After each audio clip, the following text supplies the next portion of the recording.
Hello বন্ধুরা, আজকে আমি আবার চলে এলাম কাঁচা আমের শরবত করে দেখাবো বলে। চলো রেসিপিটা শেয়ার করি। আর এই আমগুলো আগে ভালো করে ধুয়ে নিয়েছি। এবারে এটাকে এক এক করে সব ছুলবো, ছুলে সিদ্ধ বসাবো। বন্ধুরা, আমগুলো ছুলে ছোট করে কেটে নিয়েছি যাতে সিদ্ধ খুব তাড়াতাড়ি হয়। হ্যাঁ, ওর জন্য কেটে নিয়েছি। আর এদিকে গরম জল বসিয়েছি। এবারে এগুলো এক এক করে গরম জলে দিয়ে দেবো সিদ্ধ হওয়ার জন্য।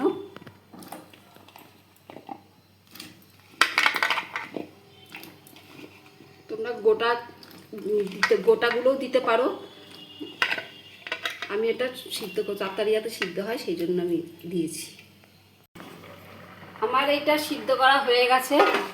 এবার এটা ঠান্ডা করে আমি পেস্ট করে নেব গ্রাইন্ডারে। আর এইদিকে আমি মশলাটা তৈরি করব। মশলা তৈরি করার জন্য এক এক করে সব নেব। জিরে নেব, এটা মৌরি নিলাম,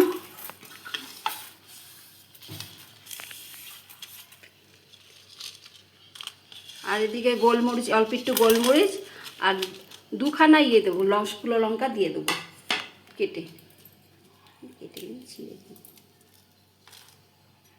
ভেজে নেবো। বেশি কালো করা যাবে না, তাহলে মশলাটা দেখতে ভালো লাগবে না। হালকা করে ভেজে নিয়েছি।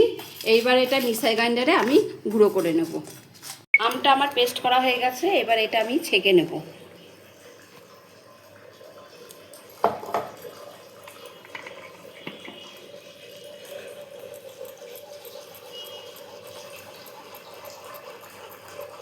চিনি সিরাপ করে নেব।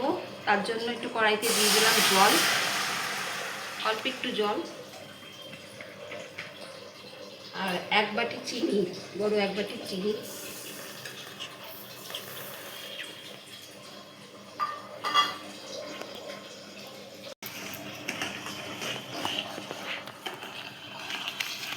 একটু লেবু দিয়ে দেবো।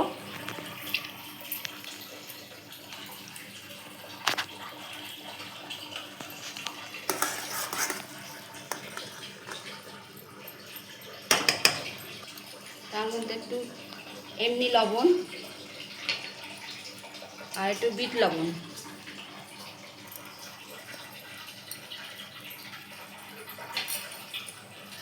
আর এই ভাজা মশলাটা করেছিলাম, ওই ভাজা মশলাটা দিয়ে দিলাম।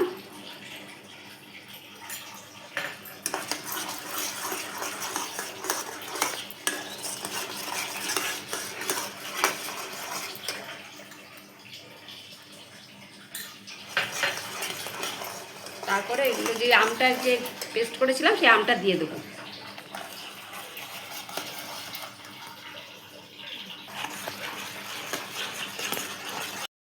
আর এর মধ্যে দিয়ে দেবো একটু চাট মশলা। এদিকে আমি পুদিনা পাতাগুলো ধুয়ে নিয়েছি ভালো করে, এটা পেস্ট করে নেব। এদিকে পুদিনা পাতাটা পেস্ট হয়ে গেছে, এইটা আমি এর মধ্যে মিশিয়ে নেব। আমার আমের এই সিরাপটা হয়ে গেছে। হ্যাঁ, এটা কখন হয়ে গেছে বুঝবে, এটা এরকম চিটচিট করছে, এতে তাহলে বুঝবে হয়ে গেছে। আর তোমরা যদি সঙ্গে সঙ্গে করে খেতে চাও তাহলে একটু পাতলা করলেও অসুবিধা নেই। আমি এটা সংরক্ষণ করে রাখবো বলে একটু এরকম করে করেছি, দেখাবো।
দেখো আমার এই আম পানাটা রেডি, শরবতটা রেডি।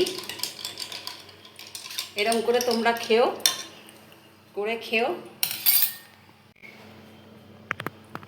লাইক কমেন্ট করে বলো কেমন হয়েছে আমার আমের শরবতটা।